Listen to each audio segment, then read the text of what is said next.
Welcome to Greater Good Radio Hawaii, where leaders inspire leaders. Greater Good Radio Hawaii is dedicated to social entrepreneurship.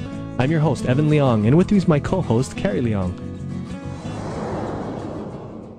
Mahalo, Evan. Today's guest is Representative Brian Schatz, member of the House of Representatives for the state of Hawaii and CEO of Helping Hands Hawaii, one of Hawaii's largest nonprofit social service agencies.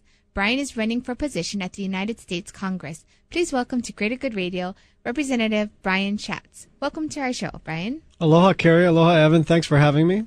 So how did you get started in politics? Well, I was not one of those people who had politics on my mind until I was elected. As a matter of fact, when I was first elected, the day after your election, you go down to the Capitol and start to fill out really personnel paperwork. And I had to call a friend of mine to figure out which exit to take. I was not an insider. I had a background in nonprofit work. I had run something called Youth for Environmental Service. It was a nonprofit organization that got young people involved in community service for the environment. And really how I ended up in politics was that some of the environmental work brought me to the legislature. And I had a few moments at the legislature that were frustrating. One afternoon in particular, I remember a committee hearing where I went to testify, and some of the members of the committee were actually not paying attention. One fell asleep, and the chairperson was being kind of berating the public there. And so I went to my father's house for dinner that weekend, and I explained my frustration and kind of vented to him, and he said, "Well, why don't you run for office?"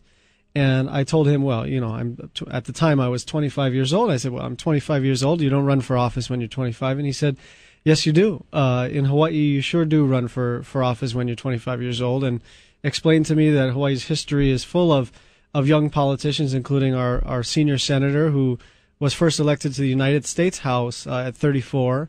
And Calvin Say, who's the current Speaker of the House, was elected at 22. And so I decided that an extension of my public service in the not-for-profit community could be in politics, and I took a chance in 1998 and was given a chance by the people of Makiki, Tantalus, and Manoa, and got elected by a very slim margin, but kind of shocked the world at that point. How did you choose a member for the House of Representatives? Yeah, how did I choose the state house? Correct. The legislature is where, in my view, a lot of the most important choices get made on behalf of the state of Hawaii. Environmental issues, issues related to health, any social issues, they all go to the legislature. And the county makes very important decisions, but they're all municipal in nature. And some people get really excited. I remember sitting down with a certain city council person, and he was so excited about a specific technology with respect to wastewater treatment. And, if you ever watch Olelo or whatever, and you see the city council, it's all municipal. It's all sewers and sidewalks and municipal stuff. And it's not really my cup of tea. I was more interested in the big policy questions, and felt that the legislature was a better fit for me just personally. So how's your experience been? What's your average day like?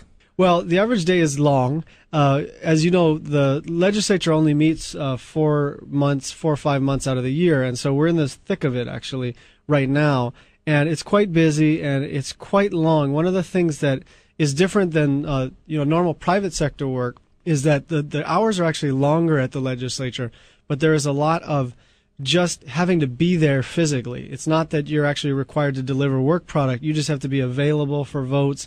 You have to be available to answer any questions from colleagues. You have to hear from people. So you might have a 16-hour day, but it's not the same kind of 16-hour day as somebody running their own small business, or somebody working as a contractor. It's long, but it's a different kind of work. So how are you managing your time then between running the nonprofit, which is a large nonprofit locally, and doing your public service? Well, I joked that it's I don't know how I would have done it without a BlackBerry or coffee, but as a practical matter, my not-for-profit organization, Helping Hands Hawaii, is extraordinary because we really have a management team of about 12 people who really make the place work. So most of them report either to me or to the chief operating officer. And whether it's in psychiatric services to adults with mental illness, or providing school supplies for needy kids, or our Retired and Seniors Volunteer Program. I'm confident that each one of the programs is always being run very well. But really my chief operating officer and my senior management team make sure that on a day-to-day basis the place is being run well. It is tough occasionally. I mean, I do have very, very long hours. I might finish a 13-hour day at the legislature and then put in another 3 or 4 with helping hands, and then, and then fall down when I get home. Thanks for tuning in. Stay tuned for more on Greater Good Radio.